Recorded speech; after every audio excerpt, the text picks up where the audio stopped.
What's going on, guys? It's Alex from pennyfloat.com. Today I'm going to show you how I choose my stocks for day trading. I'm going to show you guys exactly what my process is in the morning, kind of how I analyze each stock, and how I set kind of my price targets for the day. So basically, my morning starts. I get up around 5:30, 6 o'clock in the morning. I'll go get a coffee. I'll hang out with my dog for a bit, and we'll just chill. We'll just chill.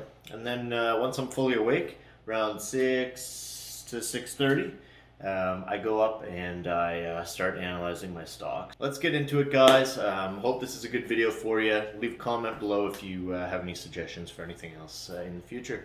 Let's do it. All right, guys. So the first website I go to in the morning is Yahoo Finance. I start my day with Yahoo Finance because I'm familiar with it and because it's worked. I've never had a problem with it. Everything should be the same because it is data. So this is a Canadian site because I'm up here in the Great White North. You saw my dog earlier in the snow. That's how you know. But whatever country you're in, the site should look pretty similar.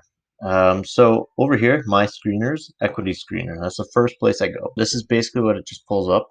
I haven't changed anything here. So the first thing you want to make sure is your region is set correctly. I trade stocks in the US. I've talked about it before.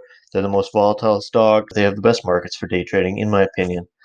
So I set my region to the United States. Now for the market cap, I keep it where it is. I don't touch any of this. I don't select a certain market cap.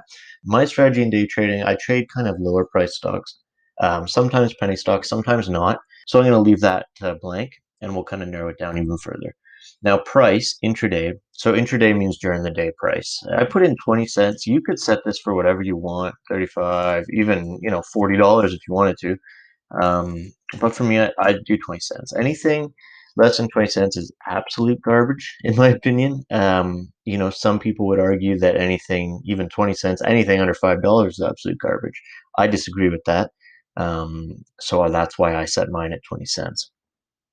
Sector, I don't touch anything for sector. Industry, I leave industry blank as well. Now, the only other filter I add is a volume filter. So volume is the amount of trading activity that takes place during the day. Now, granted, I'm doing this at 1 p.m. on a Saturday, so it's not going to show you exactly what you're going to see during the day, but it's going to be pretty close. So volume, I always set that to at least a million. The reason I set it to a million is because I want people to actively be trading that stock. The more active traders, the more volatile the stock's going to be, and the higher chance of your order getting filled. Because the worst thing that could happen is you trying to get out of a position and you can't because no one's buying it, or you're trying to get into a position, you miss the price limit because no one's selling, and then you miss that trade. So a million, I think, is the absolute minimum for a successful day trade. Then I just hit find stocks. So I like to filter by percent change. Now keep in mind, you're doing this a couple hours before the market's open. That gives you a good sense of the market direction. So let's just say, it's Tuesday morning, 6:30 in the morning, and this is the data that spits out. So I can see right now, I don't know what's going on with this. This is kind of a weird line here, this Churchill thing. Ignore that. Starting with the largest green number. So this is basically your first list that you're going to be looking at for day trading. So the next thing I do with this is I find out why these stocks are up. So the first thing I do, copy the name of the stock and I'll Google it. Just put it in, down we go. And I just go straight to the news. And basically I want to see why that stock is up. So I'm just scrolling through, and I chose this because I can't really see why this stock has increased. It's not giving me that warm, fuzzy feeling I want. So I put this stock aside, and I go on to the next one for now. Okay, so the next one, right here. So again, I take it, I go straight to the news, and then I'm scrolling for kind of the most recent thing. Okay, so here we go. So this looks like some pretty big news.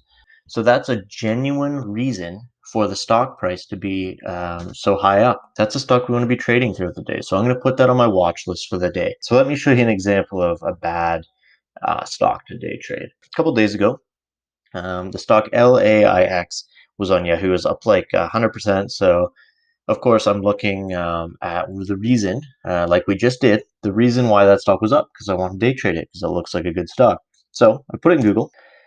So I'm kind of going through and I'm looking at the previous, and I see, a couple days before the stock's at like $1.86, $2.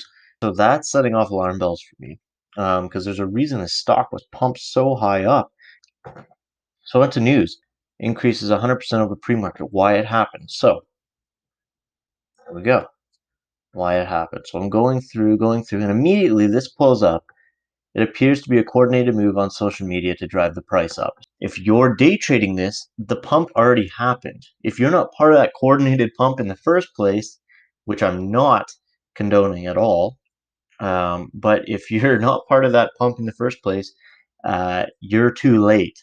So what happened next was that stock slowly decreased over time, actually pretty rapidly. So there was 1093 at 9:40 in the morning on Friday. That's an ideal time to be day trading. So there's probably people going, they're like, yes, it's time to buy this. This is awesome. And then boom, it starts dropping. It starts dropping. People start selling. People start panicking. It drops further and further and further. Now it's at $4. You've lost so much money because you didn't research the reason the stock was up in the first place. That's kind of how I set up my watch list for the day. In another video, I'll kind of show you how I come up with the entry and exit prices for the stock.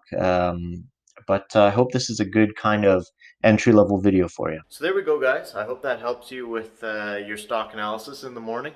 That's literally exactly my process, exactly what I go through every single weekday morning. I spent a lot of time, a lot of money failing in the stock market before until I established this process. Obviously, there's some more complicated, in-depth processes as well that we haven't talked about, but this is really just the basics on how you can start analyzing your own stocks in the morning and how you can start really becoming a profitable trader. And as always, my Fiverr link is down below if you want to check that out. Any of my services, of course. Just message me that you found me on YouTube. I'm happy to give you a discount, and hopefully we'll see you again soon. Take care, everyone. Happy trading.